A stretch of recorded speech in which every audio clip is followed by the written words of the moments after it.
Hi, my name is Ricky Nguyen. I'm a Senior Applications Engineer at Hawker Systems, and today we're going to look at how to create a quick animation in SOLIDWORKS. We can create a simple animation of your assembly in a matter of minutes with just a few easy steps. So let's take a look at this hawk lifter here. I'm going to go to my motion study on the bottom here.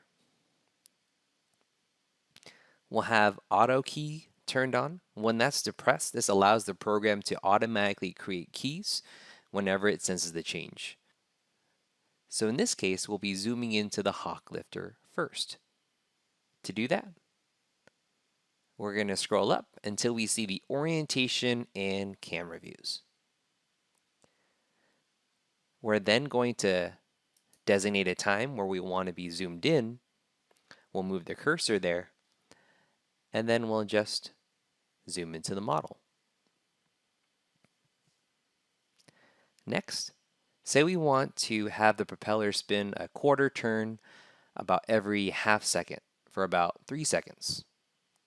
First, I'll find the propeller and I'll find the key.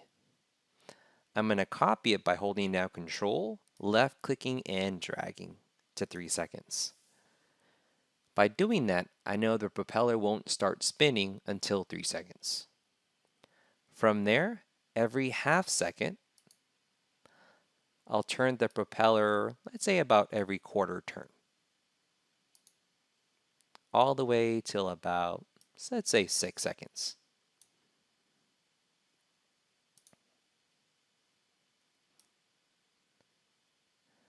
Now, by the way, as you're doing this, in the lower right-hand corner, if you need to zoom to fit the timeline, zoom in, or zoom out, you can utilize the controls down here on the right-hand side.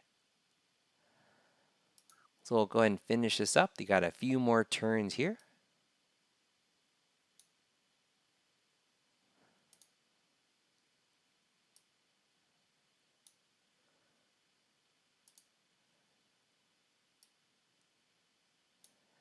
And that'll be good to go. In addition, if you had a exploded view in here, you can also animate that too with the animation wizard. Also, you can indicate in the settings how many frames per second that you'd like, which will allow you to create much of a smoother animation.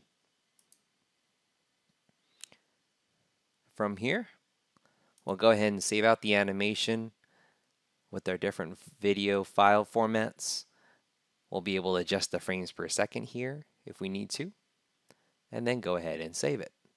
So in today's video, we covered how to do a simple animation in SOLIDWORKS. It's as easy as dragging the time bar to a point in time and setting the component in its desired location. Have fun, and thanks for watching.